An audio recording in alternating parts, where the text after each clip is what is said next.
Assalamualaikum warahmatullahi wabarakatuh. Halo Sobat Bansos di seluruh Indonesia, kembali lagi di channel Info Bansos terkini yang selalu memberikan informasi terbaru dan terpercaya seputar bantuan sosial.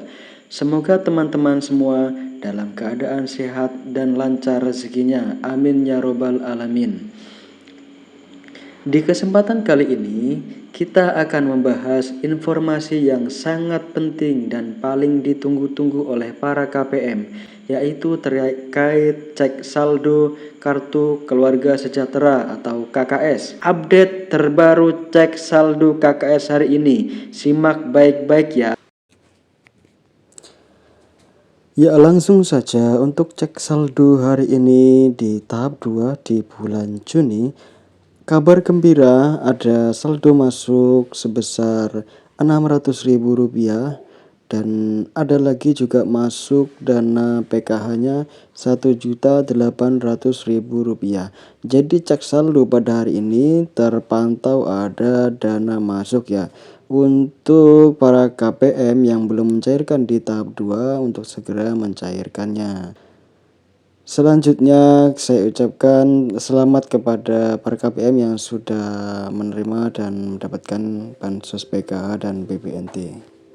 Ya, perlu diketahui bersama bahwasanya PKH BPNT telah cair di tahap 2 ini, telah cair serentak di beberapa bank himbara.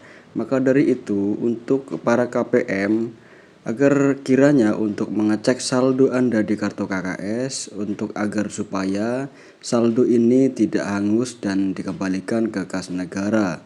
Ya, dikabarkan lagi bahwasanya tahap 2 sudah cair serentak baik PKH maupun BPNT. Untuk bansos di tahap kedua ini pemerintah kembali menyalurkan untuk di tahap kedua ini, Kemensos menyalurkan program yang cair meliputi program Keluarga Harapan PKH dan bantuan pangan non-tunai BPNT. Keluarga penerima manfaat KPM kini dapat mengecek status pencairan secara online hanya dengan NIK dan KTP sesuai dengan data yang tertera di KTP Anda, sehingga lebih praktis tanpa perlu datang ke kantor desa atau kelurahan. Silakan saja klik website kemensos.go.id atau lewat juga bisa di aplikasi Jen Bansos. Jangan termakan informasi hoax di luar sana, pastikan Anda memperoleh informasi yang valid dan terpercaya tentang pencairan bansos di semua tahapan. Dan sekali lagi, penerima bansos juga diingatkan agar tidak terlalu lama memberikan saldo bantuan mengendap di rekening. Pemerintah memberikan batas waktu transaksi hingga 30 hari sejak bantuan masuk ke rekening penerima. Karena itu masyarakat yang sudah menerima saldo bansos diminta segera mencarikan bantuan agar tidak terkendala pada proses berikutnya. Menuju bansos yang berlanjut di 2026, pemerintah memastikan bahwa bantuan yang bersifat fundamental dan struktural akan tetap berjalan. Ini adalah jaring pengaman utama bagi masyarakat rentan. Program bantuan yang akan cair di 2026 diantaranya itu yang pertama, program Keluarga Harapan PKH. Sebagai primadona bansos, PKH tetap kokoh berdiri. Bantuan ini menyasar komponen vital keluarga, ibu hamil, balita, anak sekolah SD sampai SMA, lansia, dan penyandang disabilitas berat. Mekanisme penyalurannya diprediksi tidak berubah, yakni cair bertahap 4 kali setahun. Yang kedua yaitu BPNT atau sembako, atau yang bisa disebut bantuan pangan non-tunai. Kebutuhan pangan tetap menjadi prioritas nomor 1. Meski ada wacana transformasi ke direct cash, transfer uang digital untuk efisiensi program ini dipastikan aman, yaitu dalam artian program BPNT masih terus berlanjut di 2026. Yang ketiga yaitu bantuan PIP, program Indonesia Pintar. Komitmen mencerdaskan bangsa tidak surut, anak-anak dari keluarga prasejahtera tetap dijamin akses pendidikannya melalui bantuan tunai BIP. Jadi BIP di 2026 akan tetap berlanjut. Yang keempat yaitu PBI JKN atau Kartu Indonesia Sehat gratis dari pemerintah. Kesehatan adalah hak dasar. Subsidi iuran BPJS Kesehatan bagi 40% penduduk termiskin tetap ditanggung penuh oleh negara. Bantuan beras 10 kg. Program cadangan pangan pemerintah CPP ini diprediksi kuat akan diperpanjang, berfungsi sebagai bantalan saat harga beras gejolak atau terjadi kerawanan pangan. Jadi bantuan beras di tahun 2026 akan tetap berlanjut.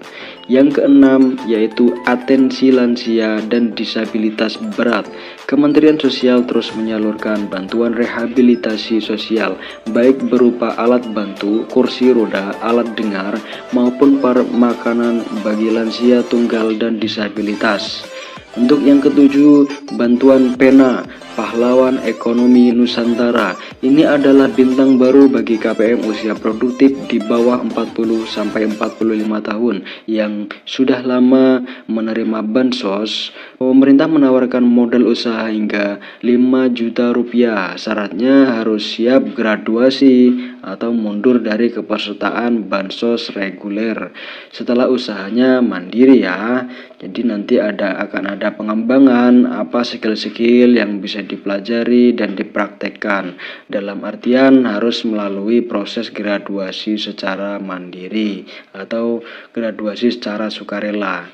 Tidak semua kabar itu manis ya. Ini dia yaitu kabar di tahun 2026 menjadi akhir perjalanan bagi bansos yang sifatnya ad hoc atau sementara.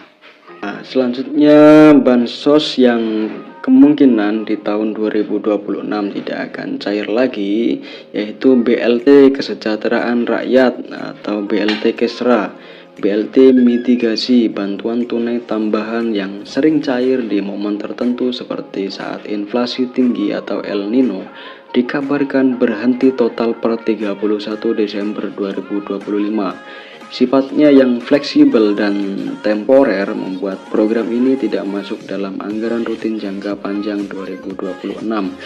Bantuan subsidi BSU, program yang sempat hits saat pandemi ini juga diprediksi tidak akan muncul kembali seiring dengan pulihnya kondisi ekonomi pasca krisis. Ya, jadi ada beberapa bantuan yang kemungkinan di tahun 2026 tidak akan cair atau tidak rutin cair per bulan sesuai dengan kondisi yang ada di lapangan seperti inflasi tinggi atau El Nino dan lain sebagainya. Ya, lalu isu yang sangat hangat di tahun 2026 yaitu era baru bansos digital dan seleksi alam KPM. Isu paling strategis di tahun 2026 adalah digitalisasi dan validasi ketat. Pemerintah melalui bocoran dari Menko Luhut Binsar Panjaitan merencanakan peluncuran sistem bansos digital berbasis Artificial Intelligence atau AI. Tujuannya yaitu memberantas hantu bansos alias penerima fiktif, penerima ganda atau salah sasaran. Jadi concern pemerintah sangat concern di situ ya, seperti penerimanya yang nggak ada atau bansosnya tetap cair, meninggal tetap bansosnya cair, atau penerima ganda atau salah sasaran. Itu pasti menjadi concern agar efisiensi menggunakan artificial intelligence. Apa konsekuensinya bagi KPM jadi KPM yang terdeteksi sudah mampu secara ekonomi, memiliki aset, gaji UMR atau di atas UMR dan lain sebagainya, yang intinya mampu akan langsung dinonaktifkan dari DTKS, data terpadu kesejahteraan sosial. Fokus pemerintah bergeser dari sekedar menyalurkan bantuan menjadi mencetak keluarga yang mandiri secara ekonomi. Saran bagi KPM, jadi simak ya, simak secara sesama dan teliti. Saran bagi KPM, jangan terlena, pastikan data kependudukan Anda, KK, KTP Anda valid ya dan terbaru. Jadi ketika ada perubahan apapun itu disampaikan ke Dispenduk, datanya itu harus yang valid dan terbaru. Bagi yang masih muda dan produktif, manfaatkan program Pena untuk memulai usaha. Jadi bantuan itu bukan gaji ya sahabat sobat bansos semuanya. Jadi jangan terlalu mengandalkan bantuan sosial dari pemerintah. Gunakanlah bantuan sosial itu untuk produktivitas Anda, membantu ekonomi Anda, membantu usaha Anda agar Anda berkembang dan usaha Anda juga berkembang, dan nantinya ekonomi Anda juga berkembang dan stabil. Karena di masa depan bansos tunai murni akan semakin diperketat seleksinya. Jadi tidak semua orang serta-merta gampang untuk menerima bansos ini.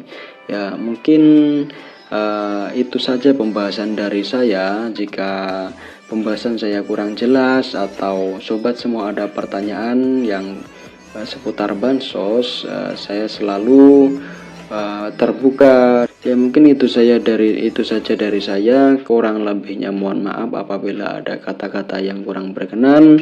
Dari saya, wassalamualaikum warahmatullahi wabarakatuh. Salam sejahtera, salam tepat sasaran.